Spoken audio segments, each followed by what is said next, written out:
Albania dhe vendet e tjera që po vinë jo vetëm me avion, por edhe me makina drejt Tiranës. Sheshi pritet të jetë i mbushur si rrallëherë sipas organizatorëve. Megjithatë, për skenarin dhe situatën e mundshme si do të vazhdojë kjo protestë, tashmë që është kthyer në një normalitet, ky anormalitet, do të flasim me avokatin Duhet Pjetra. Avokat, përshëndetje dhe faleminderit. Përshëndetje juve. Avokat, çfarë zgjidhje mund të jepet Miletit? Tani normalisht po t'i referohemi situatës, situata nuk është e qetë, nuk është normale. Korrupsioni në Shqipëri ka arritur kulmin. Qeveritarët, politikanë pra janë mytur deri në fyt në korrupsion. Ne gjithmonë jemi që t'i bëjmë thirrje spagut t'ja u sekuestrojë pasuritë, sa është e vetmja mënyrë që ata dorëzohen. Pra, sa po të fillojnë spagu një nga një, pakte një 10 të parë t'ju sekuestrojnë pasurinë, dhe automatikisht që dhe jemi krejt komodë në Shqipëri, në verin e tonë, dhe do kthehen të gjithë mrapsht çfarë tani për Shqipërinë. Protestat tani është e vetmi mënyrë, e vetmi rrugë për të sensibilizuar opinionin kombëtar dhe ndërkombëtar, sepse këtu në Shqipëri nuk po vendor askush. Përveç kësaj, duhet shtoj, sa shumë e rëndësishme, edhe institucionet ndërkombëtare që kanë ardhur në Shqipëri janë korruptuar. Pra, këto tregojnë fakte dhe po që ky vend, kjo qeveri, pra korrupton çdo person që hyn në territorin e Shqipërisë për ta goditur atë. Pra, ajo ka siguruar dhe ka vënë një mbrojtje nëpërmjet lekëve të korrupsionit dhe korrupton edhe institucionet ndërkombëtare, siç janë ato të Këshillit të Evropës, siç janë ato të Amerikës, me ambasada me të gjitha. Dhe në këto kushte, e vetmja mundësi është populli që t'i thonë fjalën e vet.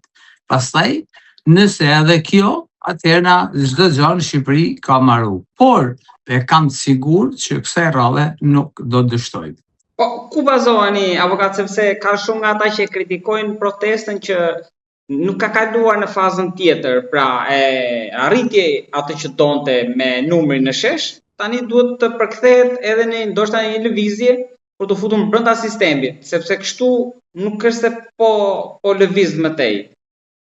Tani kjo nuk do thotë që protesta që vazhdon e tha fjalën. Fjala e protestës është dorëzimi i qeverisë dhe arrestimi i menjëhershëm i kriminalëve të Shqipërisë që janë politikanë. Atyre që kanë vjedhur pronat e shqiptarëve, ata që kanë vjedhur lekët e shqiptarëve, ata që kanë rrit taksat e shqiptarëve me qëllim që të fitojnë lekët e tyre, dhe po t'i referon atë gjatë këtyre viteve, një taks ka shku 10 fish, 20 fish.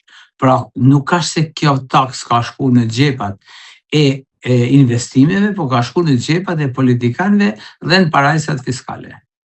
Po, avokat, aty në shesh thirrjet janë shumëta, por për të vetme gjë që bien dakord është jo vetëm Rama Burg dhe Berisha Burg, por që Altin Dumani dhe Spaku, pra mbështetja për Spakun, por edhe për Dumanin e kemi parë aty që t'i jepet një mandat i dytë. Besoj keni dëgjuar këto thirrjet.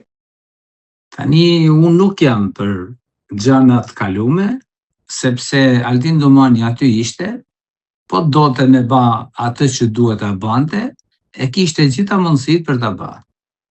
Nuk e bani. Çfarë bëri, sepse në mandatin e atij pa procedimet e kryeministra president. Atëherë ne nuk bani atë që duhet bante. Pra, ne dhe gjithë populli shqiptar e ka pa se si funksionon tendrat në Shqipëri, si funksionojnë biznesmen dhe kush i ka marrë gjitha investimet në Shqipëri. Dhe nuk është bën ndonjëherë një kontroll për ta verifikuar nëse këto punime janë brenda standardeve.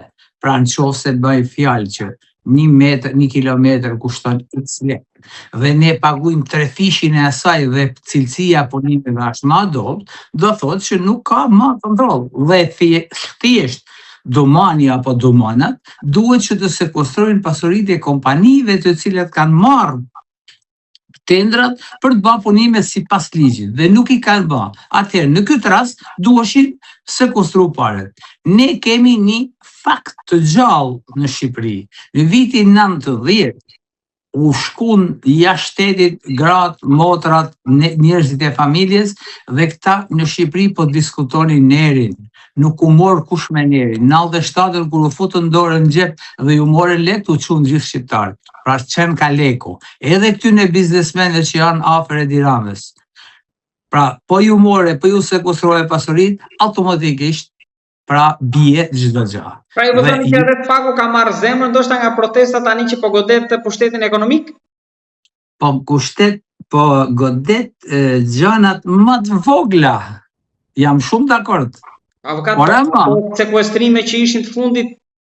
Dakord jam, po janë gjëna minimale këto çfarë kanë bërë këta o zotëri. Janë gjëna pes me hiç, si thonë shqiptarët, çfarë leku kanë vënë këta njerëz në parajsat fiskale, ose çfarë mallrash, ose hotelesh, ose pallatesh kanë ble në Amerikë, në Angli, në Hollandë, në radhë.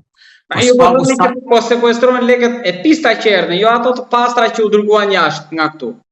Po bëjnë sekuestrimi disa, edhe ato janë të ndara në fakt, sepse nuk ka çfarë sekuestron atje, sepse e ka në mes të Tiranës, e ka korrupsionin, në mes Tiranës i ka lek, dhe shkon e sekuestron në zona